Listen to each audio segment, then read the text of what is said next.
Assalamualaikum warahmatullahi wabarakatuh.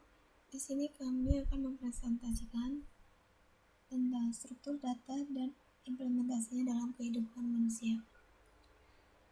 Dengan nama kelompok Aditya Rihdatul Aizi, Wihasna Prastika, Sela Ranakesha. Selanjutnya akan dibacakan oleh Sela Ranakesha. Kepada Sela dipersilakan. Pengantar struktur data. Struktur data adalah cara menyimpan, menyusun, atau mempresentasikan data di dalam komputer agar bisa dipakai secara efisien. Pemakaian struktur data yang tepat di dalam proses pemrograman akan menghasilkan algoritma yang lebih jelas dan tepat, sehingga menjadikan program secara keseluruhan lebih efisien dan sederhana.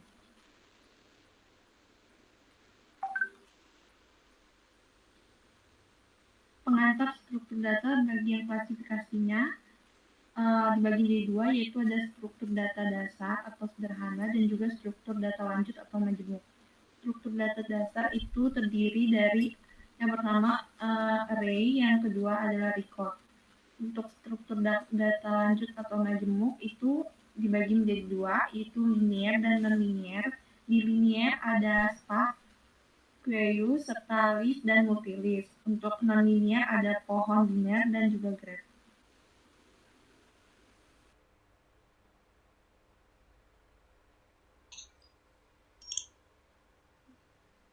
Selanjutnya yaitu fungsi struktur data.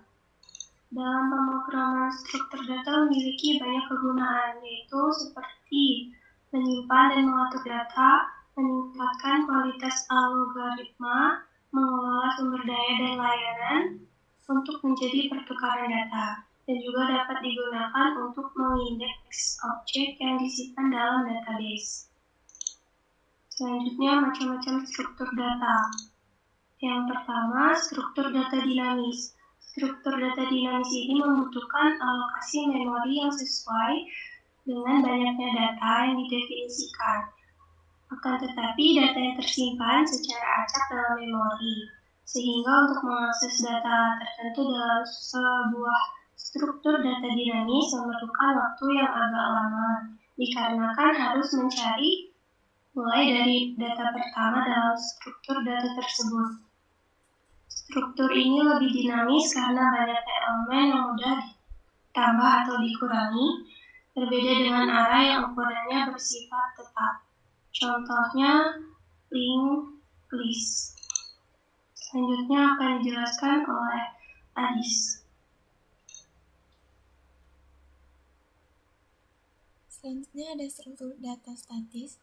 Struktur data statis membutuhkan alokasi memori yang tetap, sehingga memori harus dipesan terlebih dahulu sebelum digunakan. Akibatnya akan terjadi pemborosan memori jika ternyata memori yang dipesan tidak digunakan seluruhnya. Kelebihan struktur data statis adalah letak datanya secara berurutan dalam memori sehingga mudah untuk mengakses data tertentu yang dibutuhkan. Contohnya adalah array. Selanjutnya, implementasi struktur data. Contoh penerapan struktur data dalam kehidupan sehari-hari antara lain list atau kumpulan benda data di mana setiap benda memiliki posisi. Misalkan urutan angka pada keyboard, urutan playlist pada lagu MP3 player.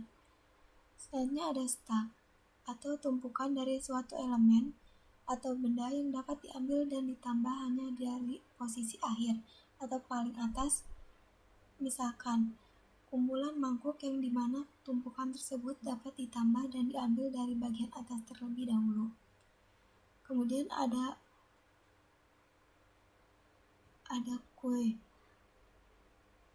atau antrian, yaitu berupa kumpulan data di mana penambahan data hanya dapat dilakukan di sisi belakang atau data terakhir, sedangkan pengeluaran data dilakukan mulai dari data awal. Misalkan, antrian pasien rumah sakit. Yang kedua adalah antrian registrasi bank. Sekian presentasi dari kelompok kami, kurang lebihnya mohon maaf. Kami akhiri. Wassalamualaikum warahmatullahi wabarakatuh.